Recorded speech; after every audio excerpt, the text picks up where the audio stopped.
اعوذ باللہ من الشیطان الرجیم بسم اللہ الرحمن الرحیم۔ جزیرہ خضرہ کے زیر عنوان زمانہ غیبت کبریٰ میں انسان کے ذہن میں آنے والے سوالات اور ان کے جوابات۔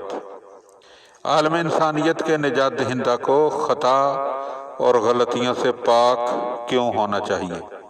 جواب: بلا شبہ اگر ایک برسر اقتدار شخص چاہے کہ قوانین کو نافذ کرے اور لوگ ان کی مکمل طور پر پیروی کریں، تو اس کو چاہیے کہ وہ خود حرف بحرف ان کا پابند رہے، حتیٰ کہ اس کا دامن پاک ہونا چاہیے اور اس کے اعمال صالح اور اس کو گناہ سے معصوم ہونا چاہیے۔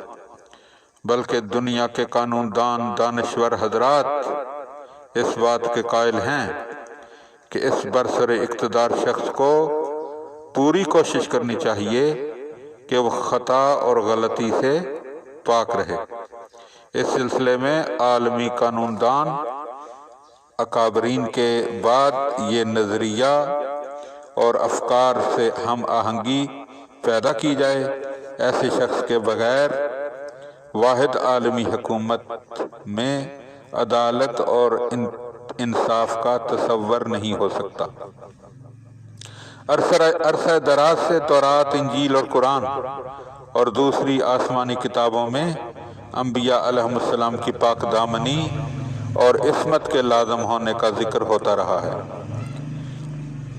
چنانچہ مقدس دین اسلام حضرت مہدی علیہ السلام کو گناہ و خطا، سہو اور بھول چوک سے معصوم جانتا ہے۔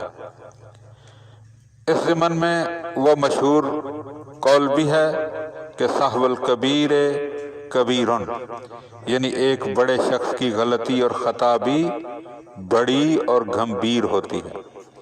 اس لیے عالم انسانیت کے نجات دہندہ کو خطا اور غلطیوں سے پاک ہونا چاہیے۔ چنانچہ اگر عالم انسانیت کا رہبر و قائد چھوٹی سی غلطی یا خطا کر بیٹھے، کیونکہ رد عمل کے امکانات ہوتے ہیں، اس لیے ہو سکتا ہے کہ ناقابل تلافی نقصان پہنچ جائے، اس کا بھی امکان ہے کہ چھوٹی سی غلطی کے چلتے اپنے ہدف اور مقصد ہی سے ہاتھ دھو بیٹھے اور اس طرح واحد عالمی حکومت بنانے میں کامیاب نہ ہو سکے۔ بعض اوقات ایک غلطی یا معمولی سی غفلت بھی خون ریزی اور بڑی بڑی بے انصافیوں کا پیش خیمہ ہو سکتی ہے۔ اس لیے عالم انسانیت کے نجات دہندہ کو گناہ، خطا اور سہو اور غلطی سے پاک اور دور ہونا چاہیے۔